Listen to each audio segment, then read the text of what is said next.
Welcome to this deep dive.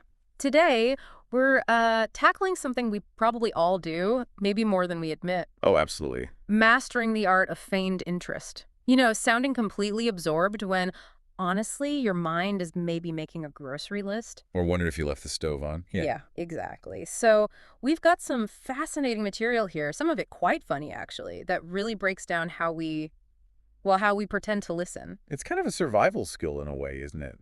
Navigating those conversations that just drag. Totally. So think of this as your advanced training. Your mission, if you choose to accept it, is to get the skills to handle those moments, those chats that really test your polite attention span. And the sources we have really categorize this whole performance. It's not just one thing. There are levels to it. Right, levels. Okay, let's get into that.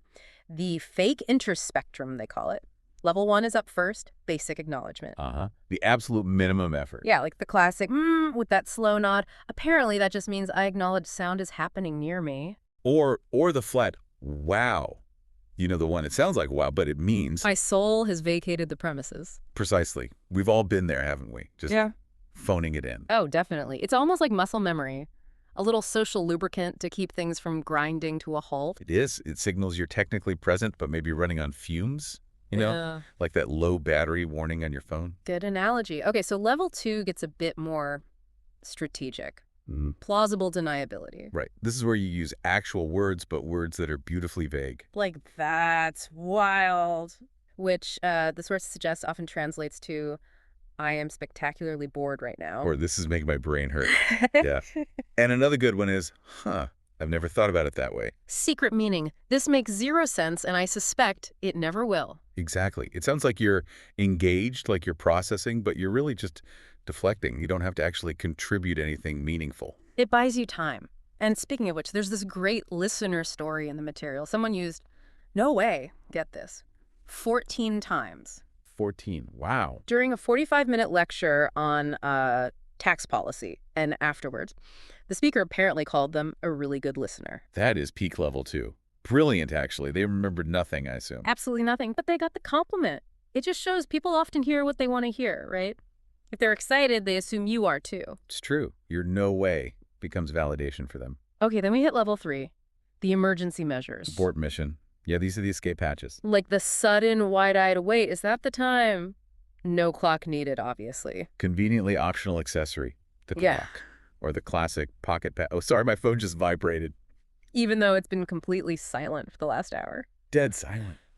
These are fascinating because you're sort of acknowledging the conversation is happening, but you're also saying, my need to leave is now paramount. It's hitting the eject button, basically. Yeah. The success really depends on the performance, though, doesn't it? You have to sell the urgency. Oh, absolutely. A convincing gasp or a frantic pocket search helps. Okay, so those are the basics, the survival levels.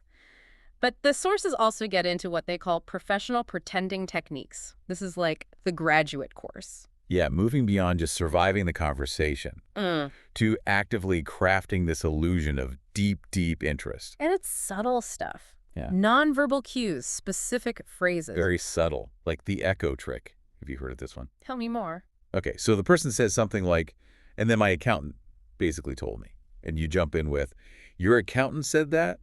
Wow. Ah, okay. You repeat a key word or two. Exactly. It makes it sound like you're really zeroing in on the important bits. Apparently, it can even make them feel more confident about what they're saying. Because you're highlighting it. Interesting. Okay, what else? Then there's the question dodge. This one's clever. Okay. Instead of offering your own thoughts, you ask something like, wow, okay, but how did that actually make you feel? Ooh, that is good. Because it puts the focus entirely back on them. Completely. They get to talk more, delve into their emotions, and you just have to nod and look empathetic. Minimum effort, maximum appearance of caring. Buys you loads of time. Very useful.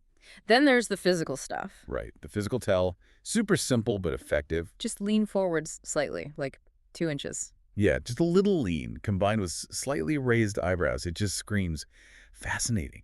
Even if they're describing, I don't know, the merits of different paperweights. It's amazing how much we communicate without words. That little lean can do so much work. It really can. Non-vocals are powerful. And the final pro tip they mention, this one feels almost devious. Combine absolutely with a slow blink. Yeah, the slow blink. It apparently adds this layer of thoughtfulness, like you're really considering their profound words before agreeing. Absolutely. Slow blink. A truly riveting point about printer toner. Exactly. It lends weight to your agreement, even if your mind is, composing a haiku about boredom. Okay, this is all very useful, but then it gets complicated because, Ah, yes.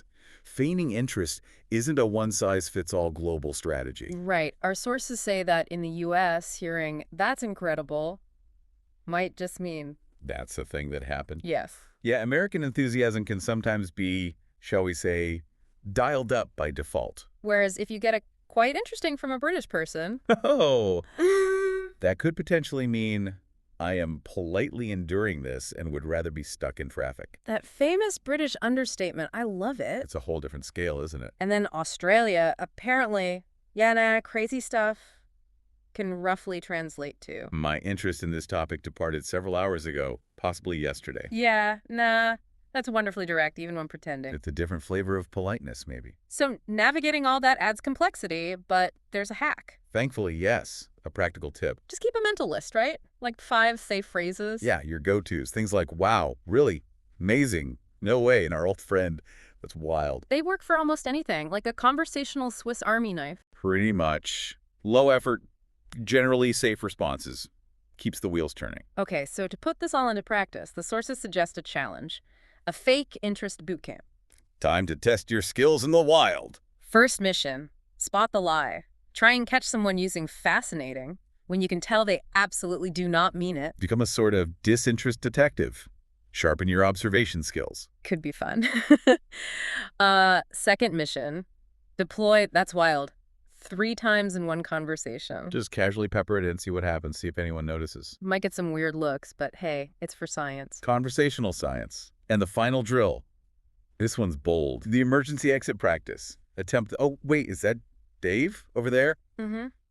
Even if Dave is nowhere in sight. Yeah, even if it's just you, the speaker, and an empty corridor, requires commitment, maybe a bit of acting. You got to sell the imaginary Dave. There's another story tied to this too, right? Someone nodding through. Oh yeah, the Excel monologue. 45 minutes. 45 minutes of Excel formulas. Just nodding and Mm-hmm. And the person telling the story apparently called them the most patient person they know. While internally. They were, and I quote, dying inside. That just sums it all up perfectly, doesn't it? The gap between the outside and the inside. It really does. The social performance versus the internal reality. So let's wrap this up. The takeaway is you now have essentially a toolkit, a whole range of options for when genuine interest, well, fails you. From the basic nod, all the way up to strategic questions and emergency escapes. You can sound fascinated by almost anything now. Stapler jams, text codes, your neighbor's lengthy cat anecdotes. You're equipped. You understand the levels, the phrases, the nonverbals, even the cultural quirks. And speaking of conversations you might want to escape, our next deep dive is going to be about ending phone calls. Ah, the cousin of this topic. Yeah, specifically how to politely end phone calls when the other person just will not stop talking. We'll look at why the usual excuses sometimes don't work. It's definitely an art form in itself, moving from pretending to listen to actually gracefully getting off the line. Exactly. So finally, just a thought to leave you with. We've had some fun with these techniques, but what does it mean if we're all getting really good at pretending? That's a good question. What are the sort of, I guess, the social consequences? If everyone's just nodding along, but nobody's really listening, is there a cost to all this? Plausible deniability. Yeah, and maybe is there a better way? A way to be honest about our attention spans without, wrecking relationships. Something to chew on.